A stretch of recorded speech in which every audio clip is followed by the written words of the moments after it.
짠! 안녕하세요. 오늘 오랜만에 같이 겟레디 이메일을 찍어보려고 이렇게 카메라를 켰습니다. 이렇게 겟레디 찍는 거 너무 오랜만이어가지고 조금 어색하네요. 오늘은 근데 뭐 사실 메이크업 언제나 제 겟레디가 메이크업 중심은 아니었잖아요. 오늘도 수다 떨려고 카메라를 켰습니다. 왜 저 곧 이사 가잖아요. 브이로그에서 조금씩은 노출이 됐었고 인스타에서도 제가 언급을 했어가지고 아시는 분들은 아실 텐데 제가 곧 이사를 갑니다. 근데 이사 간다고 하니까 이사 관련한 썰 좀 풀어주세요 하는 분들이 계셔가지고 그래서 좀 썰을 풀고 싶은데 브이로그에서 썰을 풀면은 이야기가 너무 길어져가지고 브이로그에서 얘기 길어지면 또 안 좋아하시는 분들이 많이 계시거든요. 그래서 아예 작정하고 오늘 수다 떠는 컨텐츠로 겟레디 이메일을 찍어보려고 합니다. 그래서 오늘 저의 목적은 수다를 떠는 거기 때문에 메이크업 관련한 내용은 사실 거의 안 나올 것 같고 내내 이사 이야기로 수다를 떨 것 같고요. 대신 마지막에 이번에 모다나에서 이렇게 봄 에디션으로 물결 웨이브를 할 수 있는 이런 예쁜 고데기가 나왔더라고요. 그래서 이거 활용해서 머리 하는 법 정도만 끝에서 간단하게 이야기를 해드릴 것 같고 그 이외에는 전부 다 이제 이사 관련한 썰을 푸는 그런 영상이 되겠습니다. 그러면은 빨리 메이크업부터 시작을 해볼게요. 우선 지금 이 영상으로 처음 이사 사실을 알게 되시는 분들도 계시겠죠? 이제 뭐 한동안 제 브이로그를 그냥 못 보고 또는 안 보고 있다가 제목에서 이사 간다고 하니까 이사 간대 무슨 이야기 하지? 하고 이제 이 영상을 클릭하시는 분들도 계실 거니까 그러면은 이사에 관련한 소식을 처음 들으신 분들을 위해서 간단하게 또 얘기를 하면은 제가 3월 말쯤에 이사를 갑니다. 그동안 이 집에서 4년 가까이 살았었는데 드디어 여기를 벗어나서 이사를 하게 됐어요. 근데 벗어나서라고 이야기를 하면은 조금 이상한 게 사실 저는 이 집은 되게 좋거든요. 이 집이 되게 좋다는 것도 사실은 전부터 물론 느끼고는 있었지만 이번에 새로 이사 갈 집을 구하면서 더더욱 엄청 많이 느꼈어요. 내가 지금 살고 있는 곳이 너무 좋은 곳이었다. 너무 좋은 여러 가지 컨디션을 갖춘 집이었다는 거를 이번에 진짜 새삼 깨달았어요. 지난 영상에서도 막 친구한테 나 지금 사는 집이 너무 좋은 곳이더라. 내가 이렇게 좋은 곳이었다는 걸 모르고 고마움을 모르고 살았다 이런 얘기를 했더니 그거 보시고 이제 어떤 구독자님께서 그렇게 그 집이 좋은데 왜 굳이 이사를 가세요? 라고 또 물어보셨더라고요. 그래서 왜 이사를 가느냐? 일단은 만기가 되었습니다. 계약 기간이 만기가 되었고 근데 이번이 처음 만기가 된 것도 아니었고 저는 여기 계약이 1년 단위였거든요. 이 동네는 그렇대요. 보통 다른 동네들 보면은 2년 단위로 계약을 하던데 이 동네들은 1년 단위로 계약을 한다고 하더라고요. 그래서 1년씩을 다 채워서 4년 동안 살았고 4월이면 이제 만기가 되어서 그 만기 기간에 맞추어서 이제 이사를 나가게 됐어요. 근데 뭐 집주인이 나가라 한 것도 아니었고 그냥 제가 4년 살았더니 지겨워져가지고 나갑니다. 근데 진짜 지금 사는 집이 너무너무 괜찮은 조건들을 가지고 있거든요. 근데 제가 처음 이 집에 이사를 왔을 때 사실 그때는 집 보러 여기저기 많이 다니지도 않았어요. 제가 지금 살고 있는 지역도 이 동네에 살고 싶어서 온 건 아니었는데 그냥 왔다가 지역도 되게 괜찮고 교통편도 되게 괜찮고 이 동네에 와서 가장 처음으로 본 집이 이 집이었는데 괜찮네 해서 바로 계약을 했었어요. 그때 당시에. 그래서 저는 그때만 해도 집을 구하는 게 그렇게 어려운 일이라는 일을 생각을 못 했었는데 이번에 이제 이사를 가면서 여기에 해당되었던 그 입지 조건들을 해당하는 곳을 찾기가 정말 어렵더라고요. 진짜 힘들더라고요. 일단 다시 돌아가서 왜 이사 가세요? 다시 한번 그 이유를 한 번 더 이야기를 하면은 일단 너무 지겹습니다. 이게 제가 지금 사는 곳이 원룸 오피스텔이잖아요. 그래서 방 하나에서 먹고 먹고 자고 뭐 이런 걸 다 하는 이런 공간을 4년 내내 사용을 했더니 너무 지겹고요. 그리고 짐도 자꾸 이제 4년이나 살았더니 짐도 계속 생기잖아요. 그래서 짐도 너무 많아져가지고 더 이상 막 보관할 곳이 없어서 자꾸 본가에다 맡겨놓고 그러고 있거든요. 그래서 그런 거 막 매번 맡기고 매번 찾고 이것도 너무 번거롭기도 하고, 원룸 사시는 분들은 진짜 다들 매우 공감을 하시겠지만 너무너무 공간을 분리시키고 싶어졌어요. 진짜 이 자는 공간과 먹는 공간과 뭐 작업하는 공간 이런 거를 좀 최대한 분리시키고 싶은 그런 좀 욕망이라 그래야 되나? 그런 게 너무너무 생겨가지고 사실 그러고 싶다라는 생각만 있었지 행동까지는 잘 안 됐었거든요. 근데 요번에는 막 더 이상은 내가 미루면 안 될 것 같다라는 생각이 드는 거예요. 뭔가 그것도 한몫한 것 같아. 제가 최근에 되게 주변에 결혼한 친구들이 많아졌고, 뭐 결혼한 친구가 아니더라도 원룸에서 뭐 투룸으로 뭐 아니면은 3룸으로 이렇게 이사한 친구들도 되게 많아졌고 그렇거든요.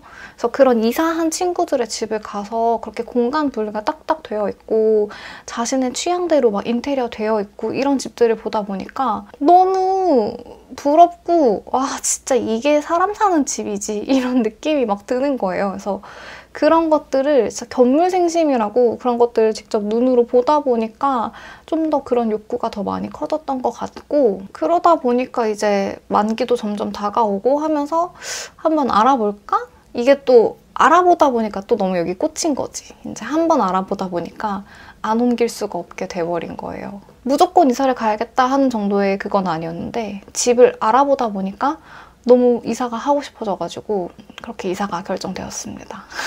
딱 2가지로 얘기할 수 있을 것 같아요. 지금 이 집이 4년 동안 살았더니 너무 질려서 지겨워서, 그리고 2번째는 공간 분리를 좀 하고 싶어서 이번에는 공간 분리가 좀 되어 있는 집으로 이사를 갑니다. 진짜 제 브이로그를 되게 오랫동안 보신 분들은 아시겠지만 제가 이 방에서 진짜 최대한 덜 지겹게 살고 싶어가지고 정말 여러 가지 노력들을 많이 했었거든요. 막 가구도 바꿔보고 구조 배치도 바꿔보고 이래저래 노력을 많이 했었는데 확실히 이제 그럴 때마다 조금 리프레시 되긴 했어요. 그렇게 막 구조 바꾸고 가구 바꾸고 인테리어 바꾸고 할 때마다 새로운 집에 온 느낌도 나고 좀 버틸 수 있는, 4년을 버틸 수 있는 그런 건 있었는데 이제는 더 이상 힘든 거지. 이게 방이 좁고 막 방 한쪽이 붙박이장이고 이러다 보니까 인테리어 배치 바꾸는 것도 진짜 한계가 있거든요. 그래서 이제 더 이상은 정말 할 수가 없어가지고 이번에는 이사를 갑니다. 그래서 진짜 제가 너무너무 4년 내내 너무나 염원하던 방이 좀 분리가 되어 있는 그런 곳으로 가게 됐고요. 그렇다고 해도 막 엄청 넓은 집은 아니라서 지금의 구조랑 또 크게 달라질 것 같진 않거든요. 그래도 좋아. 그래도 좋습니다. 여튼 근데 제가 좀 가능한 그런 범위 내에서 그렇게 조금 더 넓어지고 조금 공간이 분리되어 있는 곳으로 가려고 하다 보니까 지금 집만큼 좋은 입지의 집으로 갈 수가 없는 거예요. 우선 제가 지금 살고 있는 집이 막 역세권, 완전 전철까지 2분이면 가고 주변에 마트도 있고 뭐 밥집, 술집 이런 것도 다 있고 올리브영도 막 있고 뭐 온갖 미용실, 네일샵 이런 것도 다 있고 편의점도 진짜 많고 제가 지금 다니고 있는 PT샵도 되게 가깝게 있고, 그러니까 이것저것 진짜 없는 거 없이 다 있어요, 이 동네에. 그래서 따로 어디 차 타고 굳이 안 나가도 되고 항상 그냥 스레빠 찍찍 끌고서 이 주변에서 모든 게 다 해결이 가능한 그런 동네에 살고 있었는데, 일단 이 동네에는 제가 원하는 그런 공간이 분리된 집들이 매물 자체가 많이 없었고, 매물이 만약에 있으면 가격이 너무 미친 가격인 거야. 내가 도저히 들어갈 수 없는 너무 미친 가격이어가지고 일단 이 동네를 떠나야 되는 그런 게 생 거죠. 그래서 여튼 뭐 너무너무 아쉽고 진짜 이 동네 너무너무 떠나기 싫었지만 제가 이 동네를 좋아하는 좀 여러 가지 이유들이 있는데, 이 동네를 떠나기가 너무 싫었었는데 어쩔 수 없이 이제 떠나야 되는 거예요. 이 동네에서 더 이상 살 수가 없는 거야. 내가 만약에 이 동네에 살려면 이 방에 만족을 하고 살아야 돼.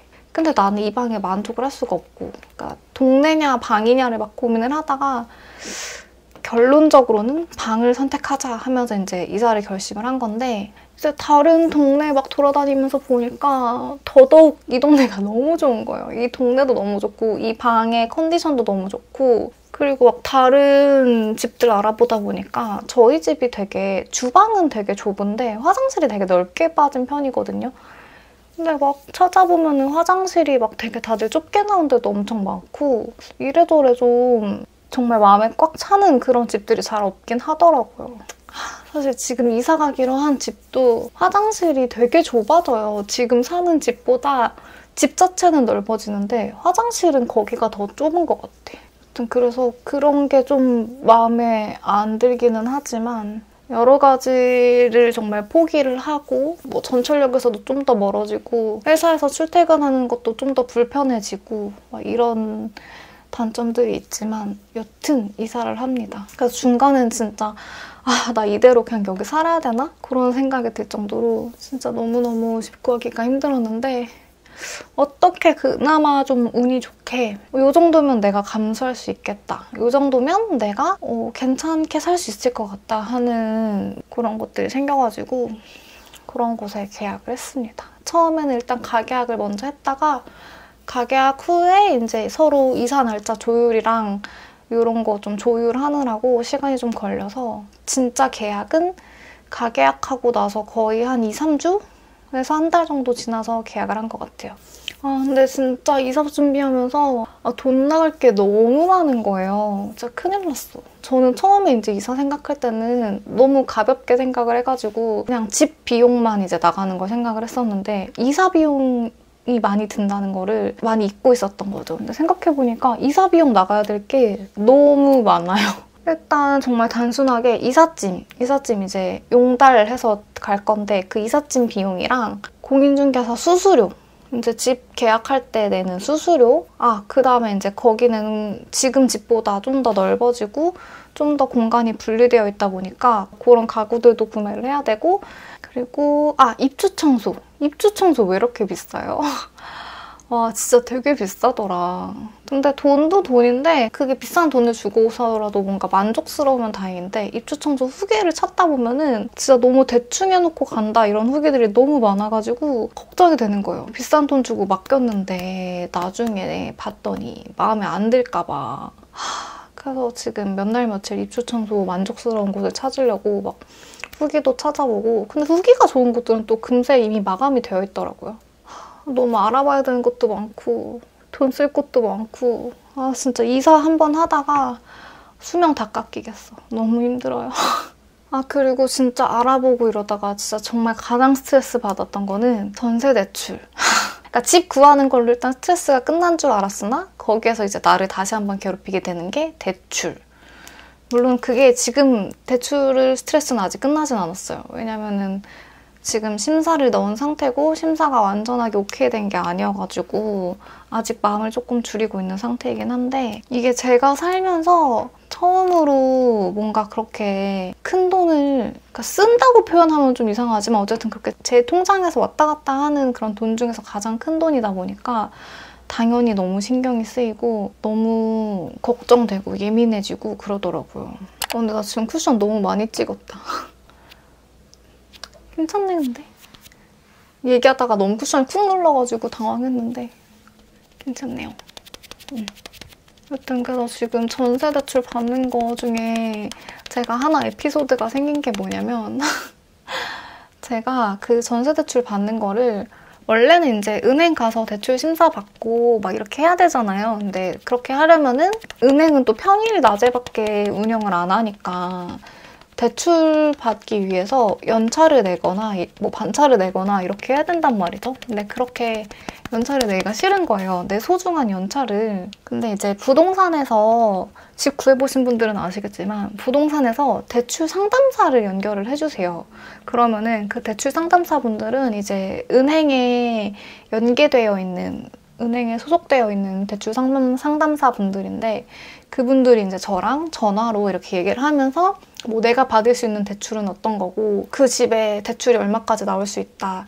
대충 너의 신용 점수로는 이 정도까지 대출이 나온다 막 이런 거 알아봐 주셔가지고 그러면은 저 이걸로 대출 받고 싶습니다 해서 거기에 필요한 서류 알려주시면 제가 서류 싹 준비하고 그러면 이제 그때 만나서 제 서류들 상담사분한테 전달하면은 그거를 상담사분이 은행에 넣어주시는 거예요. 그래서 제가 굳이 은행에 가지 않아도 되고 그냥 저 편한 시간에 상담사분이랑 약속을 잡아서 만나면 되는 거죠. 그래서 뭐 원래 같은 경우는 저는 회사 근처에서 만나려다가 어떻게 좀 일이 꼬여가지고 그냥 밤에 집 근처에서 만나서 드렸었는데 보통은 이제 은행에서는 먼저 뭐 접수를 먼저 하고 뭐 그 다음에 뭐 다시 또 서류를 준비해서 제출해야 된다 그랬나? 여튼 좀 그런 한두 단계 조금 번거로운 게 더 있는데 이렇게 상담사분을 통하면은 그냥 한 방에 뭔가 다 해결할 수 있는 그런 편리함이 있어가지고 근데 그런 대출 상담사분들을 보통 이제 부동산에서 연계를 해주세요. 부동산에 뭐 대출 상담사분 소개 좀 시켜주세요 하면은 대출 상담사분을 소개시켜주거든요. 그래서 저도 이제 제가 계약한 부동산에다가 대출 상담사분 좀 소개시켜주세요 해가지고 소개를 받았는데 가계약을 하고 나서 계약까지 시간이 조금 걸렸다고 했잖아요. 그 사이에 제가 처음 상담받았던 그 대출 상담사분이 그만두신 거예요. 다른 분을 다시 소개받아서 서류가 이런 거 필요합니다 하셔가지고 서류 싹 다 준비하고 계약하고 이렇게 해서 그거를 이제 대출 상담사분께 퇴근하고 집 앞에서 만나서 전달을 드리기로 했는데 근데 이제 제가 자세하게는 이제 말씀을 못 드리겠지만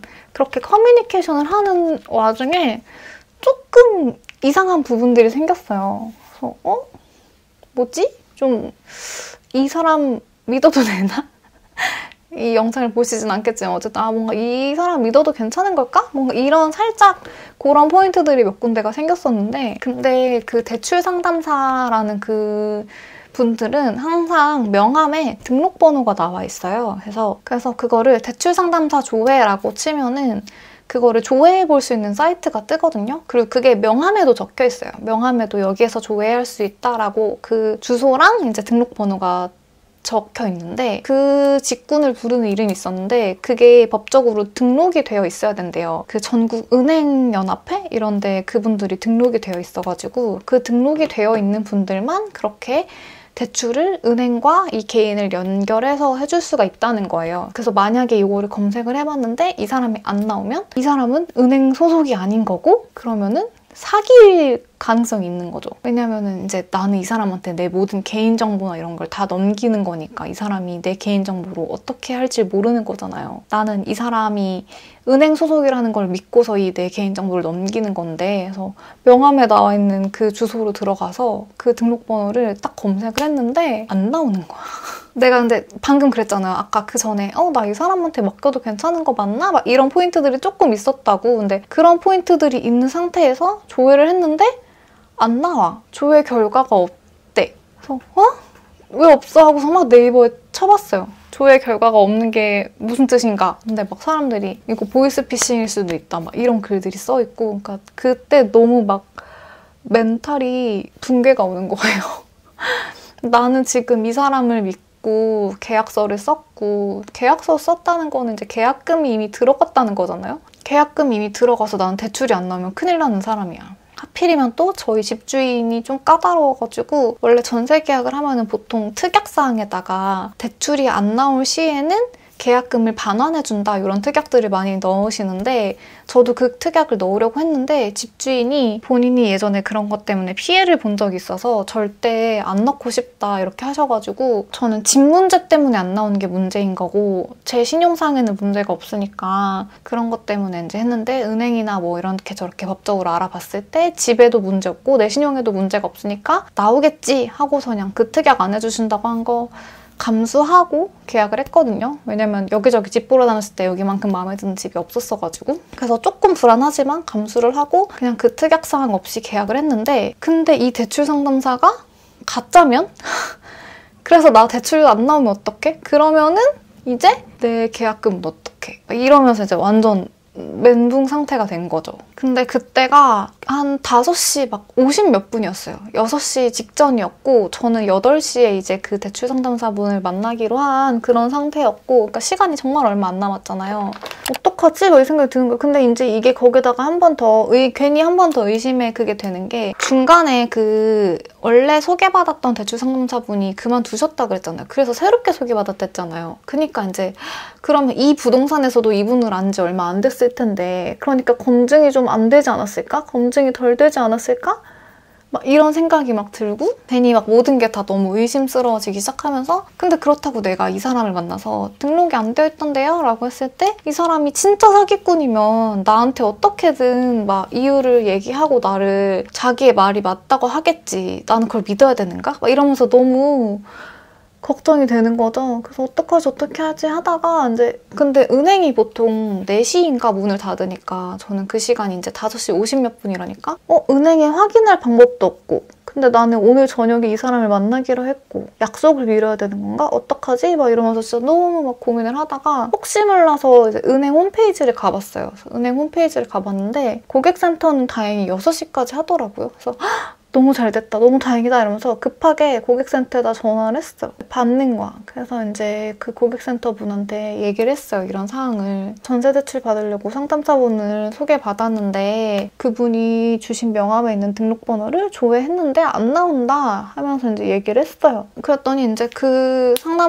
고객센터 상담사분께서 등록번호 한번 말씀해 주시겠어요? 해서 등록번호를 말씀드렸는데 앞에 2자리를 얘기하자마자 뭐 예를 들어서 앞에 2자리가 1, 2예요. 그래서 제가 1, 2 이렇게 얘기하자마자 1, 2로 시작하세요? 이렇게 얘기를 하시는 거예요.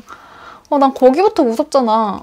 1, 2로 시작하면 안 되는 건가? 이러면서 네, 뭐 이랬더니 그러더니 상담사분도 제가 알려드린 등록번호를 검색을 하셨는데 그게 안 나오는 거죠, 이제. 그 상담사분이 갑자기 목소리가 심각해지면서 혹시 개인정보 뭐뭐 넘기셨냐? 계좌번호랑 비밀번호 이런 거 넘겼냐? 그래서 그런 건 아직 안 넘겼는데 계약서를 넘겼다. 계약서 그 사진 찍어서 넘겼다. 그래서 뭐 주민번호나 이런 건 다 안다. 말했더니 뭐 아직 돈이 들어가거나 이런 건 아니죠? 뭐 이런 식으로 물어보시고 근데 뭐 그 상담사분 핸드폰 번호는 어떻게 되냐? 하면서 막 체크를 하시는데 그분도 막 이거 뭐 잘못되면 피싱일 수 있다는 이런 식으로 이야기를 하시니까 제가 거기서 너무 겁이 난 거예요. 어떡하지 이러면서 그리고 그 와중에 이제 제가 근데 저 오늘 저녁 8시에 이분을 만나기로 했는데 이렇게 얘기를 하니까 저녁 8시에 그분을 만난다고요? 이러면서 또 그거 자체를 또 되게 이상하게 생각하시는 거예요. 그러니까 원래는 저도 이제 낮에 업무 시간에 보려고 했었는데 낮에 업무 시간에 이제 일이 생겨서 못 보게 된 거였고 그분이 마침 이제 저희 집 근처에 살고 계셔서 저녁에 보게 된 거였는데 이제 그 은행 상담사분께서도 저녁에 본다고요? 막 등록번호는 조회도 안 되고 막 이러니까 그분도 막 저한테 되게 막 피싱의 가능성을 열고 막 이렇게 진지하게 막 이렇게 얘기를 하시니까 또 겁이 너무 난 거지. 네, 저 뭐 잘못된 걸까요? 막 이러면서 막 이런저런 걸 물어보시고서 본인이 한번 확인을 해보겠다 이렇게 하면서 일단 통화를 끝냈어요. 그래서 저는 혼자서 나 무슨 일이냐, 나 진짜 뭐 사기당하는 거냐 막 이러면서 너무너무 당황을 하고 있다가 일단 요거 지금까지 너무 화장품 얘기를 너무 안 했네. 여튼 색 좀 요거 써줄게요. 그래서 일단 하나은행 그 상담사 분이랑 통화를 끊고 나서 너무 멘붕이 돼가지고 나 뭐가 잘못된 건가? 나 지금 이사 못 가나? 내 계약금 다 날리고 나 이대로 끝인가? 막 이런 생각을 하고 있었는데 근데 조금 있다가 다시 전화가 왔어요. 너무 다행히도 확인을 해봤는데 그 상담사분이 맞대요. 이제 그 은행에 소속돼서 연계되어서 일하시는 분이 맞고 최근에 뭐가 그 등록번호가 업데이트가 되면서 번호가 변경이 되셨대요. 근데 그 변경된 번호를 명함에 업데이트를 안 하신 거죠. 그래서 그 변경된 번호 업데이트 해가지고 명함을 주셨어야 되는데 옛날 번호로 되어 있는 명함을 주셔가지고 그렇게 된 거죠. 그래서 막 나중에 그분이 들어가시는 지점에 지점장님도 막 전화가 오시고 네, 그래서 좀 너무 뻘쭘하고 이랬는데 그래도 그분들이 하시는 말이 아니에요 고객님 잘하셨어요. 원래 그렇게 꼼꼼하게 따져보셨어야 돼요.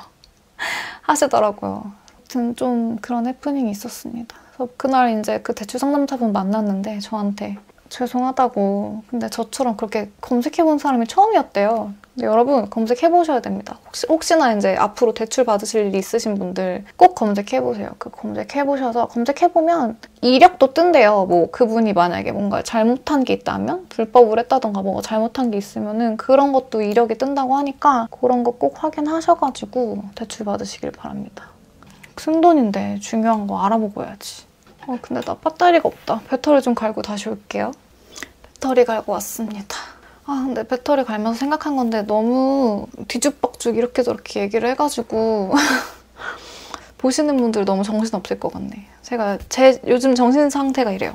이사 때문에 이일저일 다 있었고 마침 또 하필 제가 이사를 이렇게 막 준비하고 계약하고 대출 알아보고 이러던 기간이 회사 프로젝트 때문에 바빴던 기간이랑 겹쳐가지고 진짜 내 정신이 아니었어. 너무 정신없었어요. 물론 지금도 매우 정신이 없습니다. 아이 팔레트에서 이 핑크 컬러 지금 되게 쨍하게 나오는데 이 정도로 쨍한 컬러는 아니거든요. 하여튼 이것도 살짝 얹어줄게요. 여튼 그래서 지금 대출까지 끝났고 대출 심사를 들어간 상태고 아마 별 문제 없이만 나올 거라고 하더라고요. 그래서 그렇게 되면은 이사 가는 것도 잔금 치르면 되고 근데 아까 초반에 한번 얘기를 했지만 제가 원래 만기가 4월이거든요. 근데 여기 집 처음 가계약할 때만 해도 제가 지금 살고 있는 집주인이 얘기한 기간이랑 그 제가 들어갈 집에 들어갈 수 있는 기간이랑 이게 맞아가지고 정말 딱 맞아서 뭐야 운명인가? 이 집은 내가 들어갈 운명이었나? 이러면서 가계약을 했었는데 그 뒤에 일이 조금 꼬여가지고 현재 살고 있는 세입자가 나갈 수 있는 기간이 확 당겨진 거예요. 저는 또 그 기간 안에 들어가야 되는 거고 그래서 그것 때문에 또 한바탕 머리가 너무 아프고 진짜 집 이사하는 것 때문에 최근에 새치가 너무 늘었을 것 같아. 안 그래도 요새 새치 늘어서 그것 때문에 스트레스였는데 더 늘었을 것 같아. 여튼 진짜 너무 힘겨운 2월이었어요. 회사 일도 힘들고 집 관련해서도 힘들고 빨리 이사 해치워버리고 싶어. 지금 한 3주 정도 남았나? 3, 4주 정도 남았는데 근데 그 사이에 또 알아봐야 될 것도 너무 많긴 해요. 가구 같은 것도 새로 사야 되는 것들도 있고 최대한 일단 지금 여기 이 집에 있는 거는 최대한 가지고 가긴 할 건데 근데 이제 아무래도 공간이 좀 분리가 되다 보니까 그 분리되는 만큼 또 채워지는 그 가구들이 있잖아요. 그런 것 때문에 좀 가구도 사야 되는데 가구 이제 또 언제 알아보냐. 너무 해야 될 게 많아.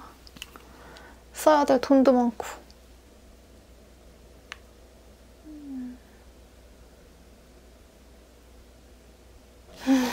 이 와중에 아이라이너를 다 써서 안 나오네. 큰일 났다.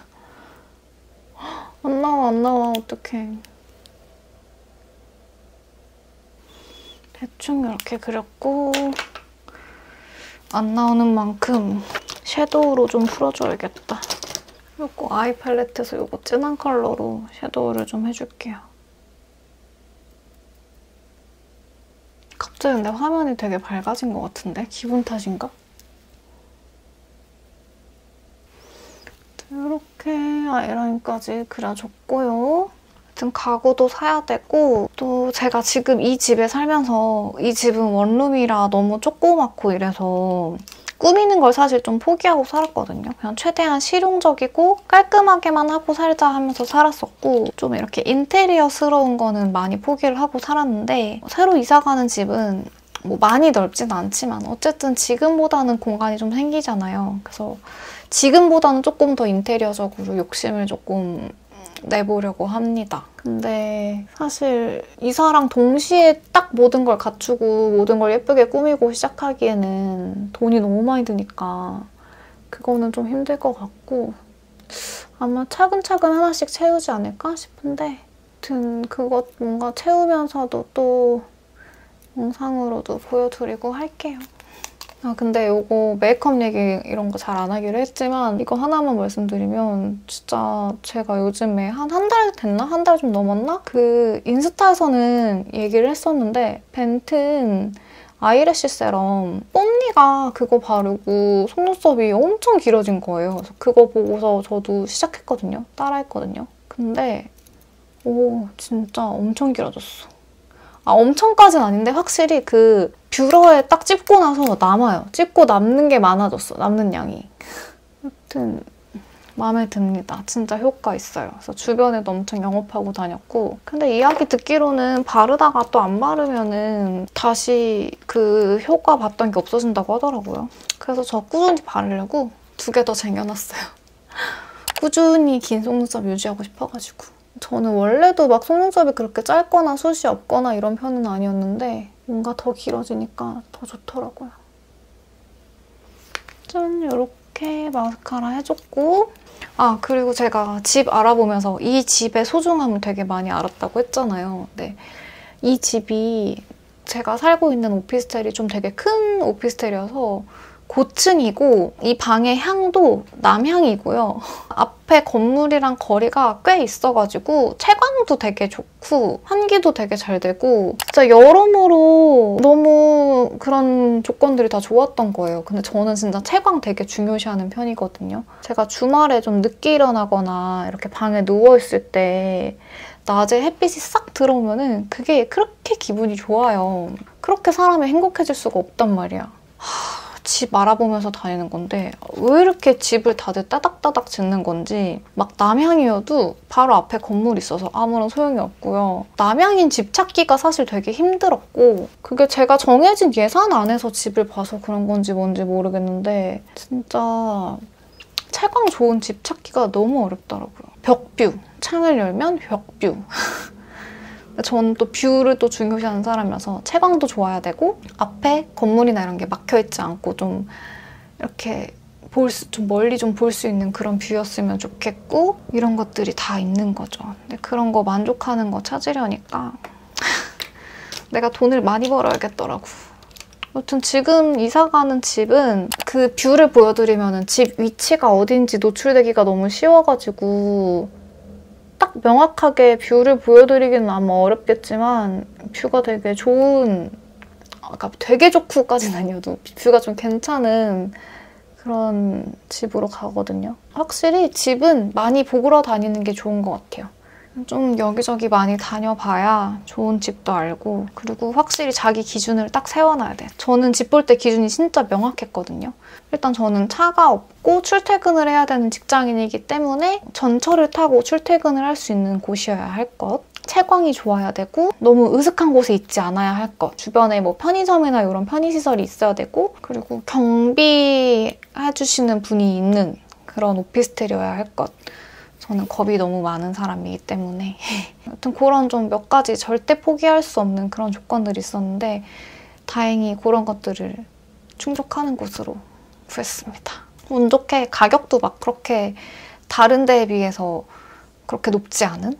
근데 또 하나 근데 갑자기 메이크업 얘기하자면 이거 애교살 메이크업 제가 요즘에 좀 빠져있거든요. 근데 이거 하고 안 하고가 진짜 다르더라고. 제가 한번 얼마 전에 친구 앞에서 메이크업을 할 일이 있었는데 친구가 아이라인 그렸을 때도 와 달라지는데 했다가 이거 애교살 메이크업을 딱 하니까 이야 이게 최고다 이렇게 얘기했어요. 애교살 메이크업 요즘에 좀 빠져있어. 괜찮죠? 그리고 블러셔. 아 근데 나 오늘 너무 많이 떠들어가지고 영상 걱정된다. 너무 길 것 같은데? 보실까요? 끝까지? 봐주셨으면 좋겠는데. 왜냐면 저 이거 메이크업 다 하고 고데기 할 거거든요. 고데기 광고인데 오늘. 오늘 광고 영상인데 다들 고데기 안 보시는 거 아니야? 앞에 말이 너무 많아가지고 아 너무 시끄러워 하면서 뒤로 가게 하시는 거 아니겠지? 고데기 진짜 귀여워요 여러분. 지금 이거 블러셔는 네이밍 건데 이거 뽐니마켓 할 때 구매해서 쓰고 있거든요. 근데 저 블러셔 이거 바를 때마다 블러셔 뭐 발랐냐고 예쁘다는 소리 너무 많이 들어가지고 아주 좋아요. 이렇게 블러셔 했고 그다음에 립은 먼저 이거 레어카인드 비비 베이지를 발라주고요.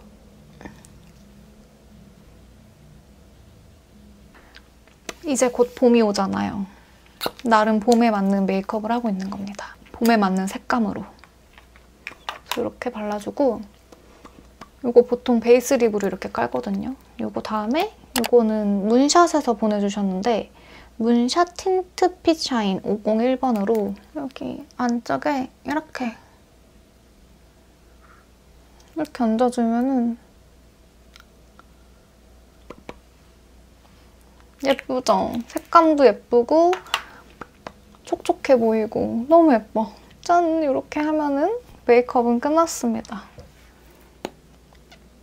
어때요? 봄스럽나요? 여기에다가 이제 아주 봄봄한 머리 스타일링까지 같이 해보려고 합니다. 짠! 고데기를 가져왔습니다. 이제 이걸로 이제 머리를 할 건데요. 여러분, 저 진짜 송덕입니다.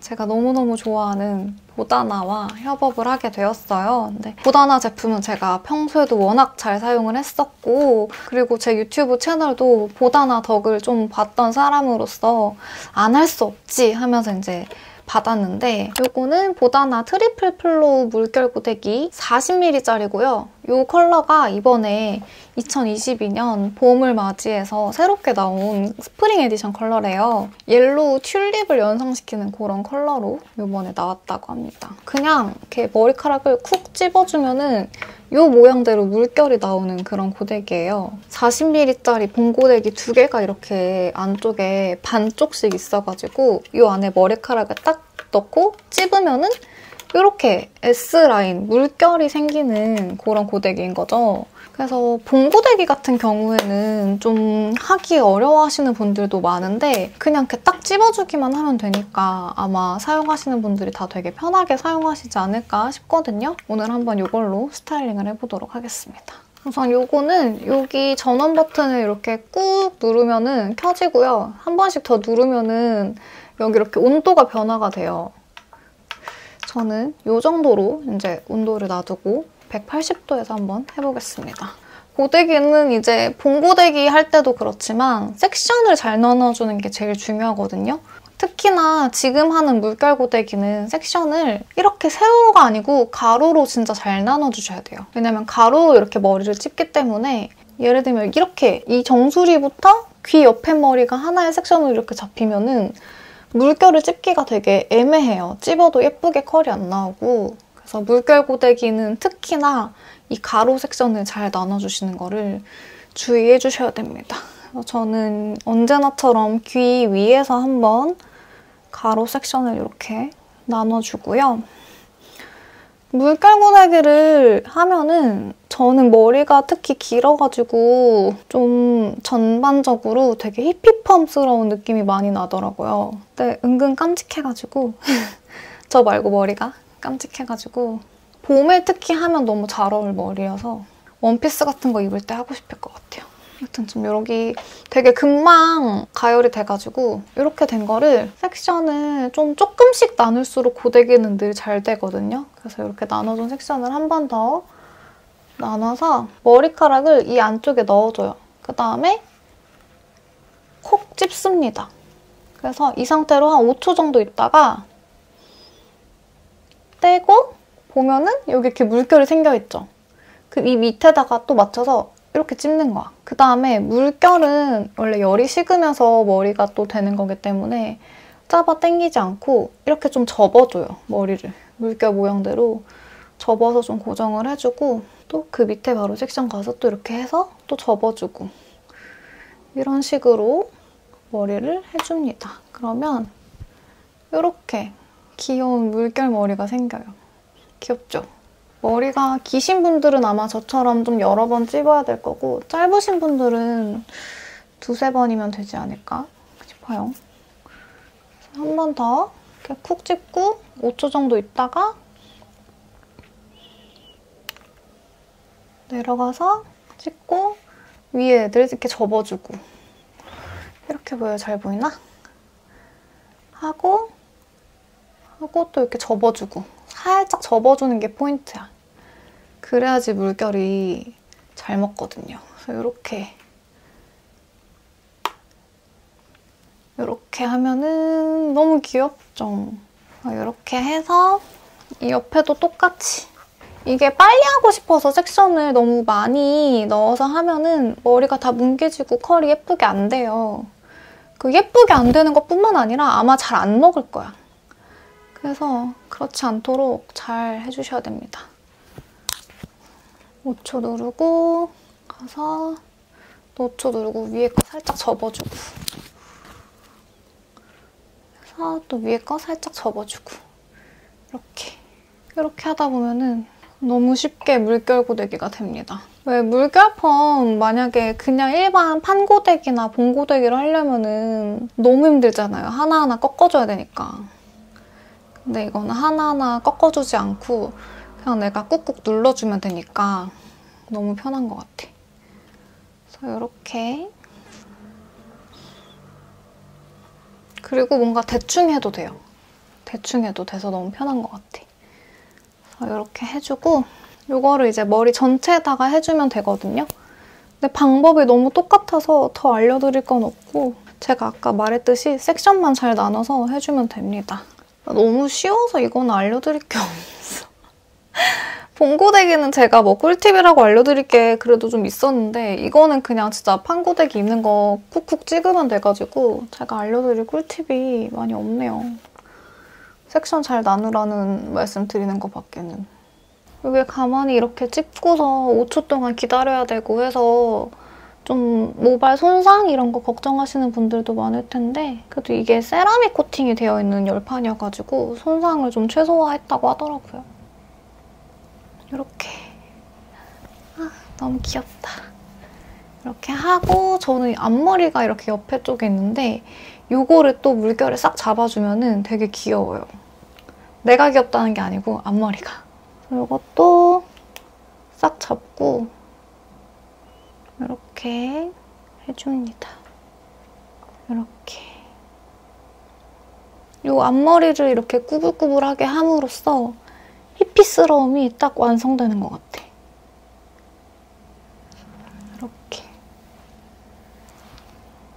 짠! 이렇게 머리는 정리가 됐고요. 저는 이렇게 한 다음에 귀에다 이렇게 살짝 꼽는 게 너무 귀엽더라고요. 그래서 이렇게 하면은 뭔가 소녀스러운 느낌이 되게 나는 머리가 완성되었습니다. 저는 옷을 갈아입고 오도록 할게요. 짠! 지금 이렇게 옷을 갈아입고 왔습니다. 머리랑 좀 어울리는 느낌으로 입어봤어요. 안에는 봄 느낌이 나는 이런 그린? 민트빛의 니트를 입었고 겉에는 좀 포슬포슬 뽀용뽀용한 느낌이 나는 아우터를 입어가지고 전반적으로 머리랑 메이크업이랑 다 너무 잘 어울리는 것 같아서 마음에 듭니다. 비록 영상은 너무 길어서 걱정이 되지만 완성된 결과는 마음에 드네요. 오늘 함께했던 이 보다나 트리플 플로우 물결 고데기는 3월 3일부터 3월 9일까지 올리브영에서 할인 행사를 하고 있다고 하고요. 관심 있는 분들은 한번 올리브영이나 보다나 자사몰 가서 구경해보시는 거를 추천드립니다. 그럼 오늘 정말 긴 영상 끝까지 함께해 주셔서 너무너무 감사하고요. 혹시 오늘처럼 이렇게 긴 수다로 듣고 싶은 이야기가 있으면 댓글 남겨주시면 나중에 겟레디미 찍을 때 또 참고하도록 하겠습니다. 그러면 우린 다음 영상에서 또 만나요. 안녕!